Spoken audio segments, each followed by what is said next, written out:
Welcome back to Second Breakfast and our ongoing chapter-by-chapter coverage of A Game of Thrones. Today's chapter is Eddard number 9. We've got to enjoy these chapters while they last. And it feels like the long decline has begun here. Yeah, it's not good. Ned says his soul has died in this chapter. That's Sure. how bad things are. And he's got the leg wound. He's got a compound fracture in medieval times. Ugh, That's never going to heal, never right? going to go well. Nope, not at all. Why don't we recap this chapter and we can get into our juicy discussion. Just recap his wounds. Not even the whole chapter. Just the wounds. Let's go indeed, like step by step. How did his leg break? No, let's do a quick recap of this chapter and we'll talk about it.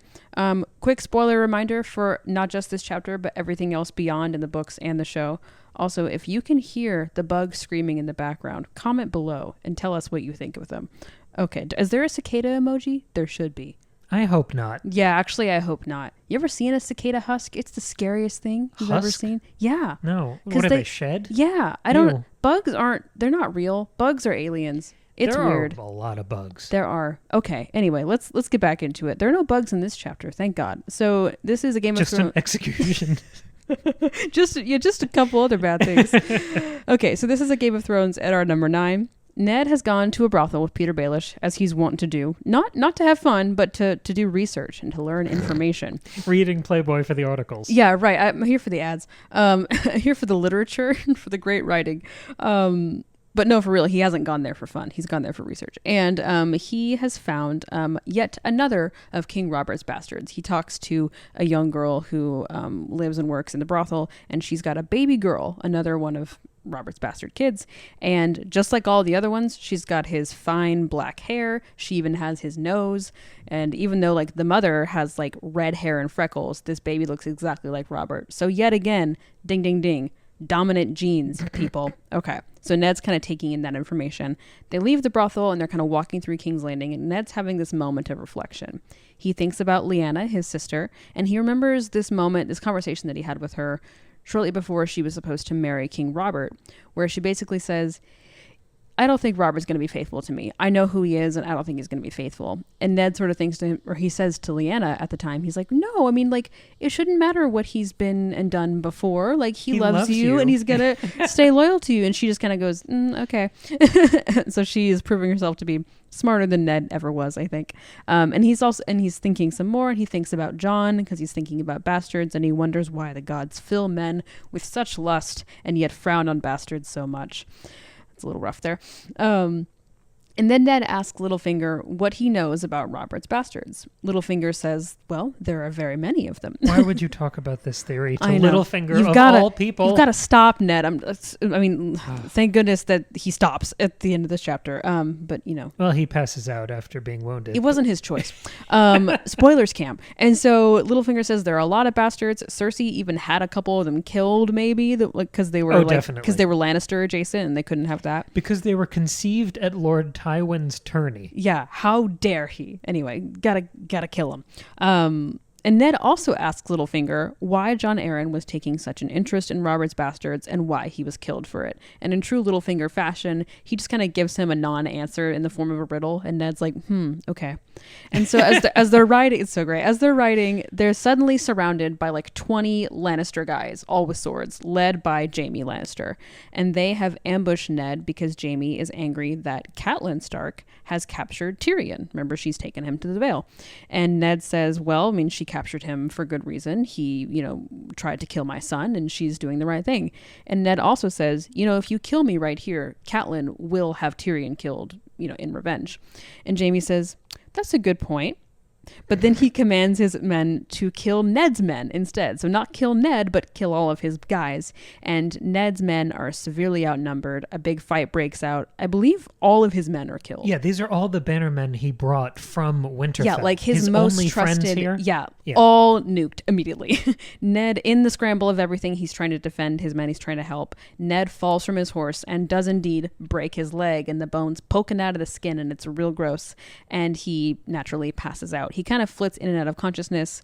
He's eventually taken back to the Red Keep, and when he wakes up, Maester Pycelle is giving him milk of the poppy for the pain in his leg, and Ned passes out once more. The kiss of death. Yes. This is a great kind of turning point for the whole book, and I think it is so incredibly in conversation with the last chapter we played with. Definitely. So the bulk of my notes, I just want to go through. I think it's 8 points of comparison. Ooh, okay. I mean, some of them are similarities, some of them are very pointed differences, but I want to parse this chapter in terms of the last chapter, Cool. because we get to pull back to some theories we haven't had reason to talk about in a few weeks' time. We're going to talk about distillation echoes. We're going to close some couplets, all that fun lingo we invent on the fly as the rhetorical devices introduce themselves.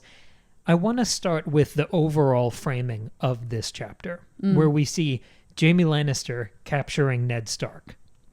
And this is as revenge for Catelyn Stark capturing Tyrion Lannister. Of course, a nice little flip-flop. Right. So, I mean, even just skimming it, you get what's happening there. That yeah. we're starting with this inversion of what happened in the last chapter, playing the other side of this rivalry. So we're already conditioned to look for some of these similarities and differences.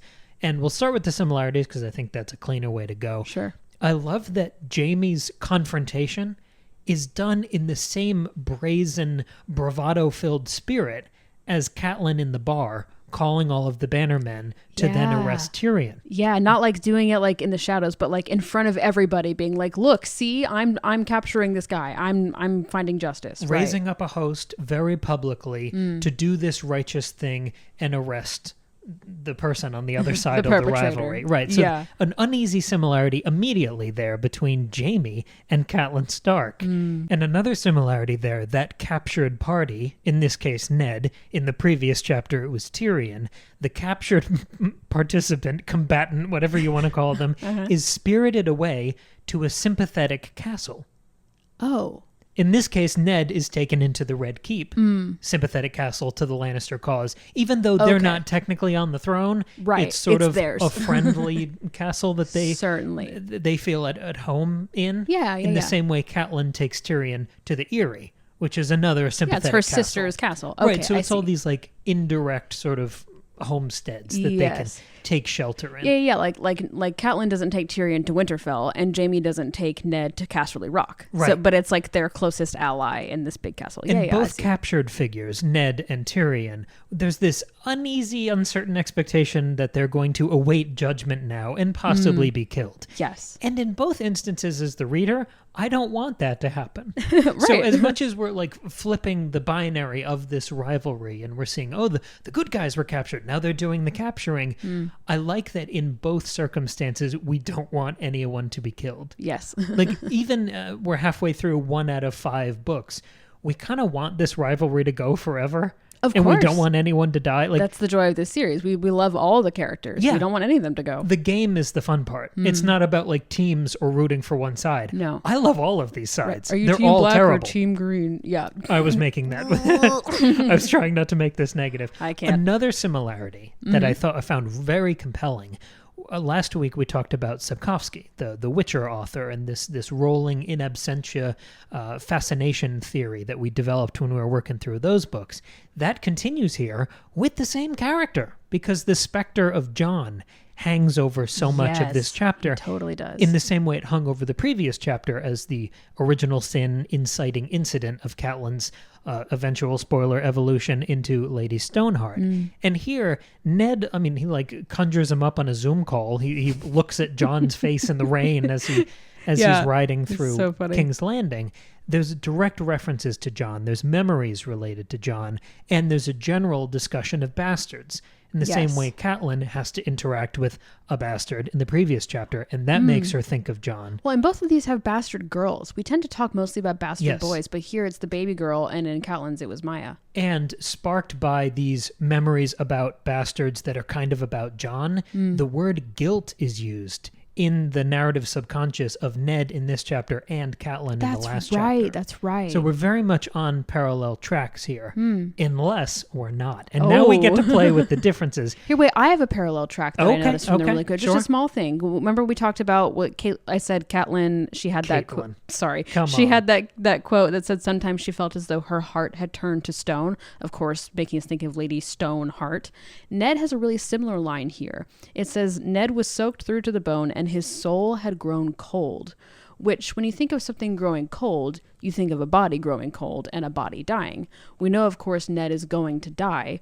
And so this to me felt like, number one, foreshadowing his eventual death, but two, that like in a way his soul has died before his body has, which I thought was really interesting. Like maybe like this, I feel like we keep trying to find Ned's turning point, and I wonder if that's this right here, when he's just gone a little too far in his research and pushed a little too hard against his enemies. He's abandoned his post as Hand of the King. He's like kind of lost his power, and he's like really showboating in front of the Lannisters, like really trying to push against them, and that's where it all kind of falls apart. In the same way, he's kind of losing his faith in the realm. He's losing his faith in Robert. He's losing his faith in Jon Arryn being competent as the Hand of the King. Yeah. There are all of these layers being peeled back, and he feels exposed and uncertain in a way. Yes. So like both he and Catelyn have this like foreshadowing of their eventual fates just in the language that's used, and as a fleeting thought that they both have. I thought that was really fun. Yes. Now let's play with some departures from the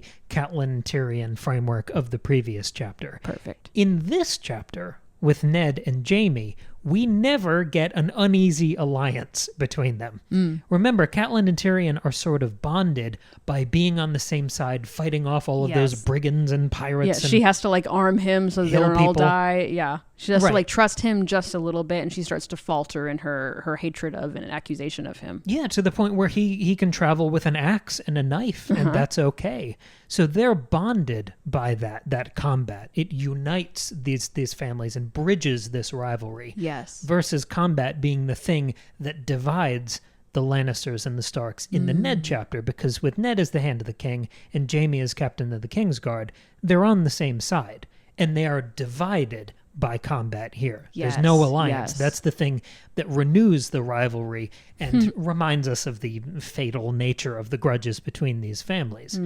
Another difference here is that Catelyn is struck by, as she's going through this Dante journey up the mountain, not the Lonely Mountain, different book. Different mountain. She's struck by all these reminders and memories of her children, her kids, and her family.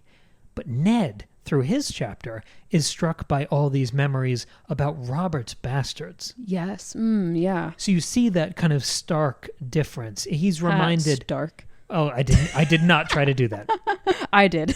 So you see, in the same way we talk about Ned losing spirit, you see the difference there, the gulf, talking about unloved and abandoned children instead of my own kids that I love and miss. Yes, There is that massive chasm between those two, where Ned's memories, they're all tragic. It's Robert's bastards, the mothers, who all seem to have been horribly misled. Of course, yeah. Or their memories about young Robert, who's basically dead and gone, Lyanna, who's dead and gone, and Rhaegar, who's dead and gone. Yes. So it's all of these like ghosts piling up.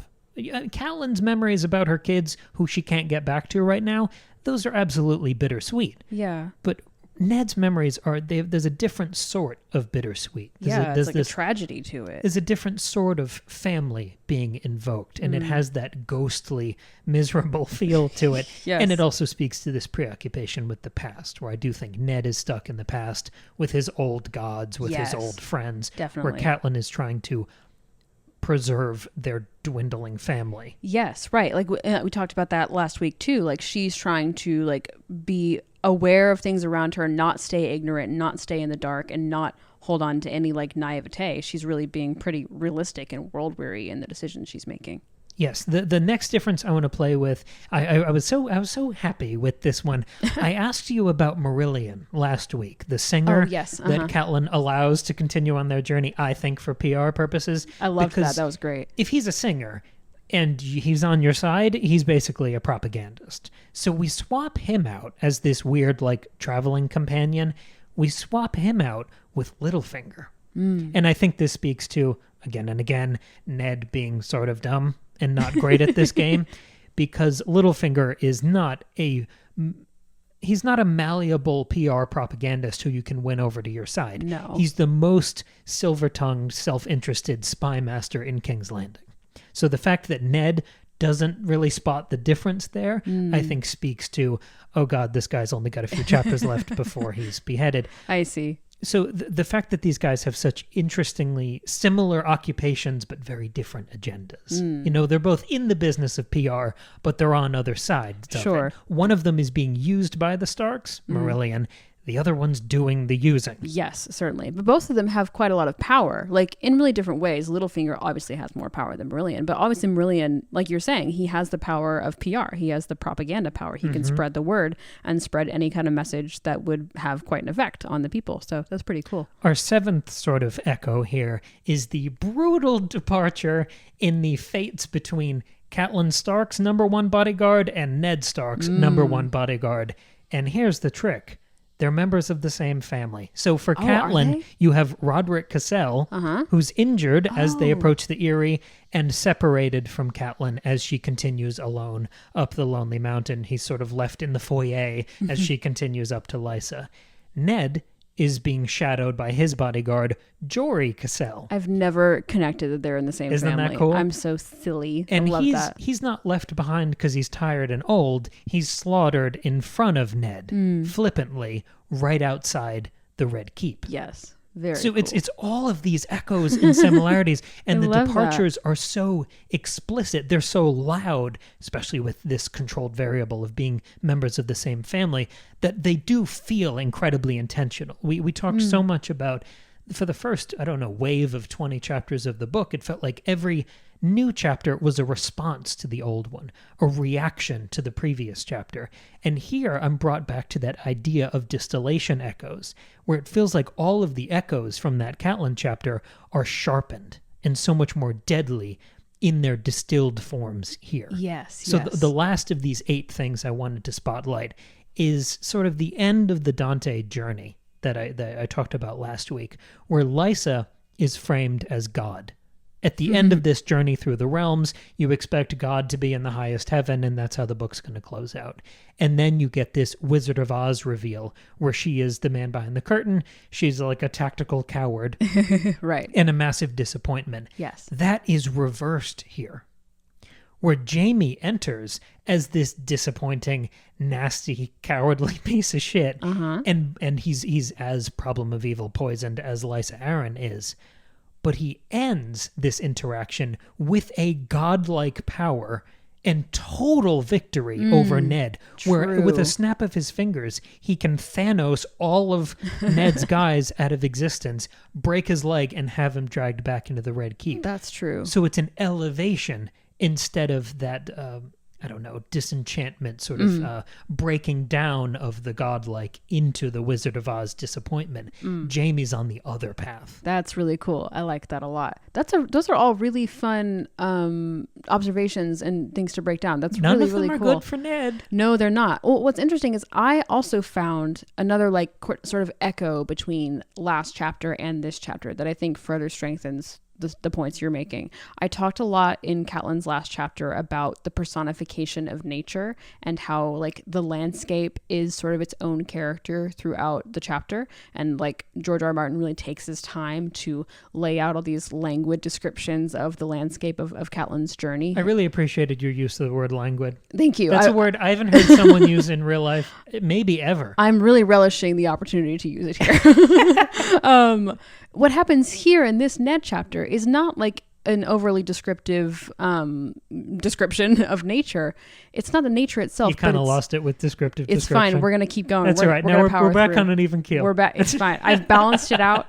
The other thing here is rain. Languid rain, if you will. It is a languid description of rain. It is rainy throughout this whole chapter, and the narrator makes a point to really describe the rain constantly. We are constantly being reminded that it is raining, that rain is pouring down, that it's very wet outside, that the rain is dropping on people's heads. Like it's very descriptive. And part of that is just George's typical, he's good at creating atmosphere. He really gives you a sense of place. Again, he doesn't take his time usually, but he doesn't, spend paragraphs describing trees like Tolkien does, but he does still give you a sense of place, but he really went for it here. I pulled some of those quotes if you want them. Sure. Yeah. Share Okay, a couple that to stood out to illustrate you. this point. Yeah. The ones I had were a warm rain was pelting down from a starless black sky. Rain is also described as stinging Ned's eyes. He sees rivers of black water running down the hill. He describes the rain as beating down, warm as blood, and relentless as old guilt. Oh my gosh, I loved that. Yes. So I was trying to figure out, okay, why is there so much rain in this chapter? Like, obviously, if you're making it rain, it's mood. Shut up. Because they're at a brothel. Yeah, they're making it rain. No, it's moody. It's it's ominous, right? It's dark outside, so like that gives it a certain kind of mood. But it's more than that, because I was thinking, okay, what is the rain doing here? It's doing some of the things you were saying, like beating down on Ned's head and warm as blood and relentless as old guilt. But it also, what I thought was interesting was the rain starts out as warm and gets colder and colder as the chapter goes on. It causes Ned to pull up his hood. It drives everybody to like go back home, like the streets are empty. It gives Ned like this blank canvas upon which to envision Jon's face as he's walking through. Littlefinger rolls it off of him. It says that Littlefinger shook the rain from his hair and laughed. It runs down Jaime's face. It says that Jaime pushed his wet hair back. I picture Tristan. Yes, doing always. A little hair flip. I always picture that too. Shout out to Tristan. Ned Our also, very own Prince Charming. Ned also says that he can see Jaime's smile through the night and through the rain. After Ned passes out after breaking his leg, the rain comes down and down and down. And we also learn that the rain has darkened the pale pink stone of the massive walls of the Red Keep to the color of blood. So to me, like putting all of that together, to me it seems like the rain is a stand-in symbol for the corruption that's present throughout King's Landing. Not only because it's like making things darker and colder and making people hide and turning things into blood and feeling like guilt, but it's more about how our characters interact with the rain. Because with Ned, he has to pull up his hood. He can't always see through it. It's beating down on him. It feels oppressive. With Littlefinger and Jaime, they're able to laugh and smile through it and let it roll off the back of their head like a duck. And they're able to like push through it and remain unburdened by the rain around them. You could say that for Ned Stark, the tears don't fall. They almost crash around him. That's right, Cam. Another shout out to Tristan.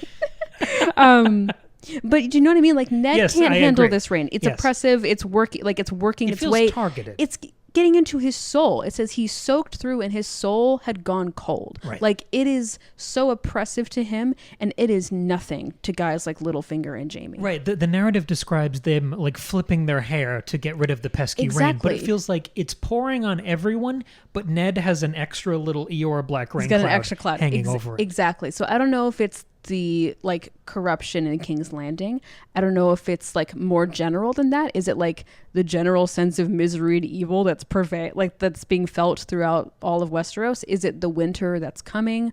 I don't know. I mean, I wouldn't think so, because the Starks are really good at surviving the winter. So I think it's maybe beyond that. But I know what it is. What is it, Cam? I know what it is. Did you have a theory for this? I am stepping out of my comfort zone and going back to something really interesting and provocative you were talking about last week with the shadows. And I'm not tuned into that sort of naturalism angle of literary analysis, but I'm trying to extend the olive branch, which is also part of nature, for this, because the shadows, I feel like those evolved. I'm thinking about all these inversions from the previous chapter, and I think the rain sort of took the place of the shadows. And that's why I wrote down all those quotes, because I think the rain fills that same space as the shadows. It develops atmosphere. It's murky. It's provocative. It's speaking to where characters are, like characters, emotional state and mental state. Yeah. Here's my theory, and I want to see what you think of it. Okay. Let's say, for instance, picture yourself outside. Mm-hmm. It's raining. Yeah. What do you do? I go inside. What's the impulse? I do not stay outside. No umbrella. It's medieval times. Apparently, we don't have umbrellas. No, they don't have those then. They'd be stretching squirrel skin over sticks. I don't know what the hell a medieval umbrella looks like.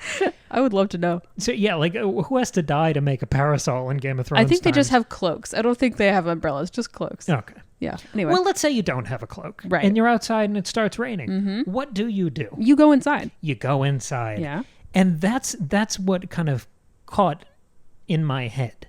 That rain almost feels like an instruction to tell you to go inside. So I was trying to figure out, yes, there's a lot of rain. It feels like it's taking the place of shadows. But so what? What does that mean? What is it accomplishing?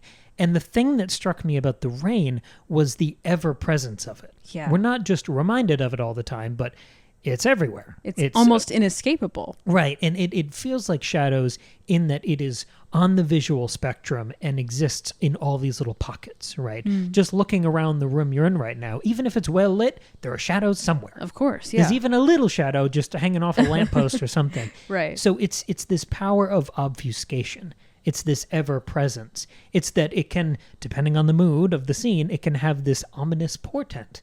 Or, if you're going Tolkien with it, it can have this weird anthropomorphic, metaphorical sort of quality.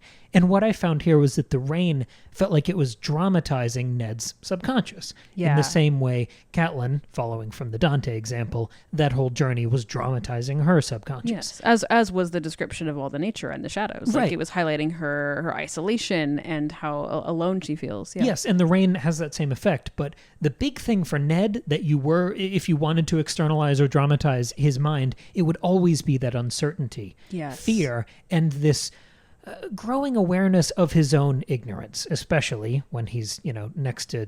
He doesn't realize that he's in a car with the most dangerous guy in King's Landing with Right. Littlefinger. It's his ignorance about the real hierarchy in King's Landing. The rain felt like an escalation of all of these metaphors, all these representations of, oh God, Ned is so fucked.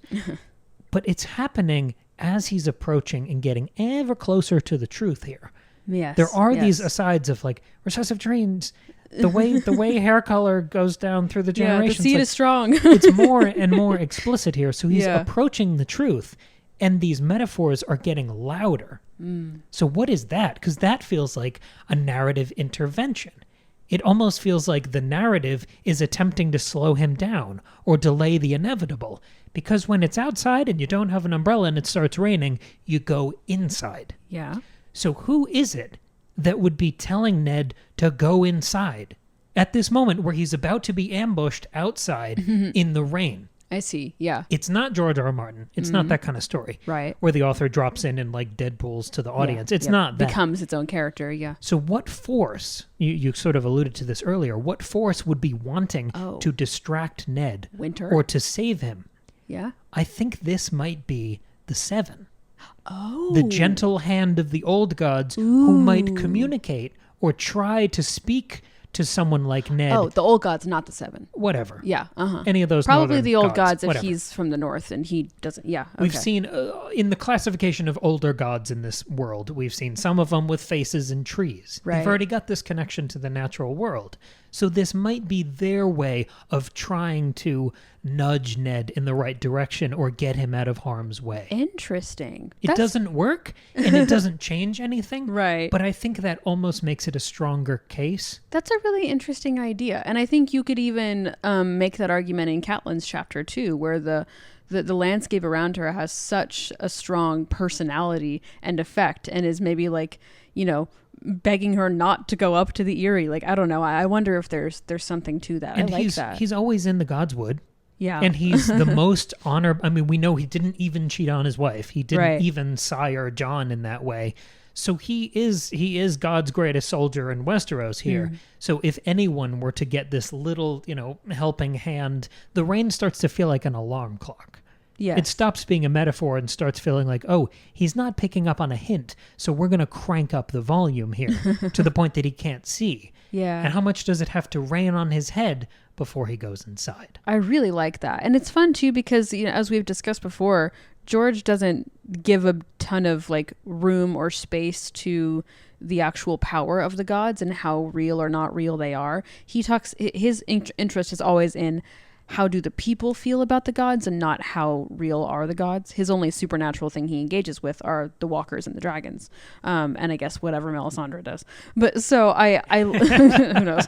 But The occasional resurrection. sure. But I like that. I think that amount of subtlety, I think, is appropriate for the gods that he has established for this world. So I think that's a really cool idea.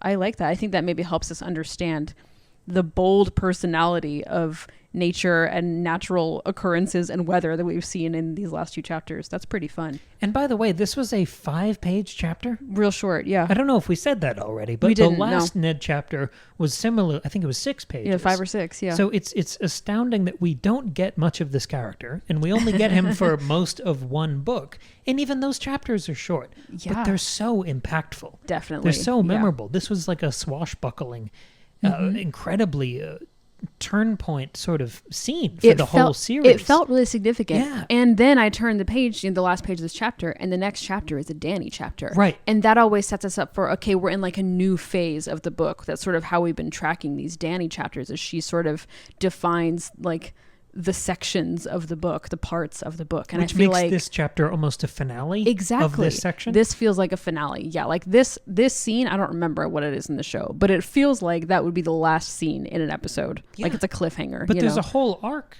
I mean, even the memories before you get to the sword play, the memories are so fascinating. Yeah. The revelations with him and Baelish, it was a great chapter. It was, yeah. I'm really excited to dive into Dany again. It's been a long time since we've seen her. I mean, we know that's how it goes, so I'm excited to hear more from her. Yeah, and then we get some little prophetic, what are the next 10 or 12 chapters going to be about as we move into this new section, hitting the next Targaryen checkpoint. Exactly. And I think the next chapter after Dany is Bran. And so that's also like those two really end up being our like big like prophetic defining chapters for each of these segments of the book. More dreams for Maggie. Can't wait to dive into that. So cool. Well, excellent. Let us know what you thought of this chapter. If you're on YouTube, you can comment below. If you're just listening on a podcast platform, you can email us secondbreakfastpod@gmail.com or DM us on Instagram. Or of course, if you're on Patreon, you can just comment on the Patreon post because you're special. Speaking of Patreon, we have been doing a ton of bonus episodes. Usually we do 1 bonus episode per month for our patrons. The last couple months we've done 1 every week because we've been going through Fire and Blood, the source material for the House of the Dragon show. Our latest episode of that dropped last weekend, I think. Yes, we have 11 volumes of that series now available. Yeah, and there's more to come. So you can check that out, plus bonus episodes on other stuff. We don't just do George R. R. Martin and fantasy, although on Tuesdays we're doing House of the Dragon. But also we do horror stuff. We do all kinds. We did like some Spider-Man Marvel stuff recently over on Patreon. We do all kinds of things. Also, we're approaching spooky season, and we're gonna have a big horror series coming in spooky season. So get excited for that. I think that's everything. Yeah. Thank you very much for listening. We'll see you next week with a brand new episode.